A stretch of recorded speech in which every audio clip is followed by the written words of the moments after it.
Hello everyone. आज हम एक महत्वपूर्ण टॉपिक पर बात करेंगे जिसे कंपनसेशन मैनेजमेंट कहा जाता है।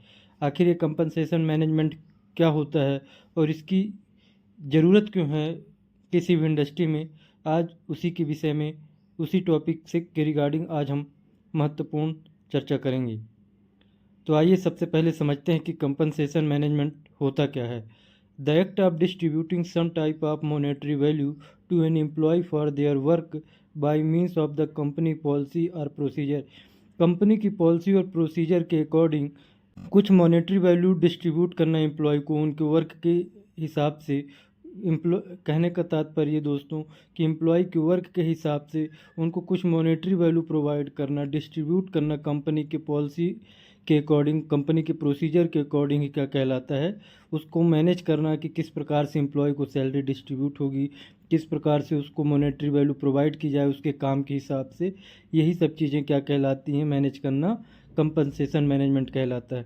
Compensation management is the process of managing, analysing and determining the salary, incentives and benefits each employ receives. Compensation management में आता है, क्या मैनेजमेंट होता है इसमें कि किस प्रकार मैनेज किया जाए, किस प्रकार एनालाइज किया जाए और किस प्रकार डिटरमाइन किया जाए क्या एम्प्लॉय की सैलरी, एम्प्लॉय को सैलरी किस हिसाब से मिलनी चाहिए, उसको इंसेंटिव कैसे मिलना चाहिए, और भी जो बेनिफिट होते हैं एम्प्लॉय को वो किस प्रकार से रिसीव हों।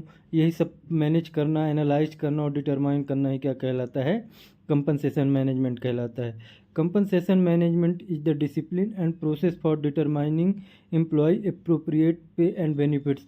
कंपनसेशन मैनेजमेंट यही बताता है, यही एक डिसिप्लिन सिखाता है, यही एक प्रोसेस करता है और डिटरमाइन करता है कि किस प्रकार किसी भी ऑर्गेनाइजेशन में काम करने वाले एम्प्लॉय को क्या हो, अप्रोप्रिएट उसे सैलरी, उसके रिगार्डिंग बेनिफिट उस हर एक एम्प्लॉय को मिले, कोई भी पार्शियलिटी किसी के बीच में भी क्रिएट ना हो। अब बात करते हैं compensation management ensures that people get paid up fair salary based on.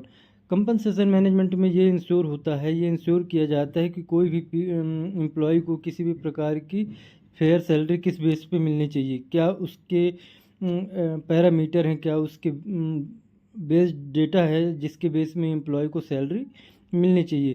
तो सबसे पहला आता है उसके वर्क परफॉर्मेंस पे, उसकी एम्प्लॉय की सैलरी क्या है, उसकी एम्प्लॉय की वर्क परफॉर्मेंस क्या है, उसकी पोजीशन क्या है उस ऑर्गेनाइजेशन में, उसकी रिस्पॉन्सिबिलिटीज़ क्या क्या हैं, एम्प्लॉय को कितना एक्सपीरियंस हो गया है, जॉब करते हुए मार्केट में कितना टाइम हो गया है, और जो काम कर रहा है उसके अकॉर्डिंग कंपनी का बजट क्या है। ऐसा ना हो कि कंपनी का बजट कम है और हम किसी ऐसे एम्प्लॉय को हायर कर लें जो बहुत स्किल्ड और बहुत हाई एक्सपीरियंस हो, हाई पैकेज हो और कंपनी उसे प्रोवाइड ही ना कर सके। तो ऐसे भी नहीं करना है, उसे एक मैनेजमेंट करना, उसे एक सही तरीके से मैनेज करना कि कंपनी के बजट के हिसाब से हर एक चीज़, सैलरी वगैरह किस प्रकार से डिस्ट्रीब्यूट हो, ये सब का मैनेज करना ही क्या कहलाता है, कंपनसेशन मैनेजमेंट कहलाता है। Why should H R leaders care about compensation management. H R leader को कंपनसेशन मैनेजमेंट कैसे मैनेज करना चाहिए, कैसे उसे कंट्रोल करना चाहिए, उसी के बारे में बात किया है। Effective compensation management benefits both the employer and the employ. जो इफेक्टिव कंपनसेशन मैनेजमेंट होता है वो दोनों को ही बेनिफिट होता है, चाहे वो एम्प्लॉयर हो या एम्प्लॉय हो। किसी भी ऑर्गेनाइजेशन में काम करने वाले एम्प्लॉय और ऑर्गेनाइजेशन के ओनर दोनों को फ़ायदा होता है अगर कंपनसेशन मैनेजमेंट को इफेक्टिवली तरीके से मैनेज किया गया हो। Professional who receives a fair wage salary, generous benefits and incentive in return for their work are much more likely to stay at their job and maintain a high performance level and morale।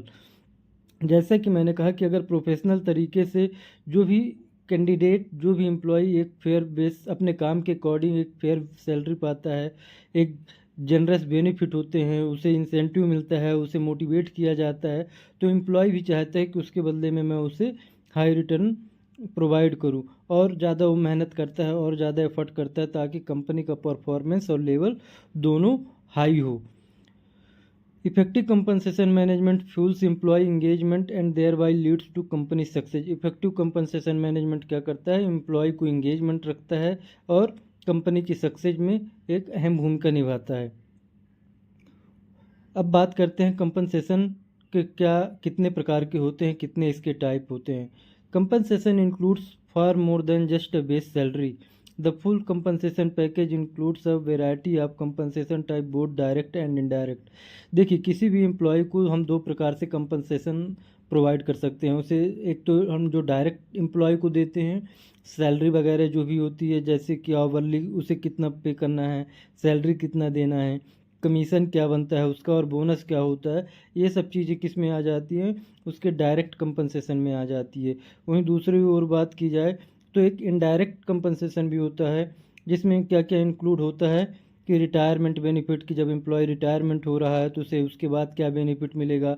Her employ को ये inferiority रहती है कि उसके job के बाद उसका क्या होगा, तो उसे एक सिक्योरिटी अगर मिलती है तो एम्प्लॉय भी अपने मन से काम करता है कि यार चलो मुझे आगे चल के और अच्छा काम करना है, ताकि मुझे अपने रिटायरमेंट के बाद भी मेरी सेविंग बनी रहे।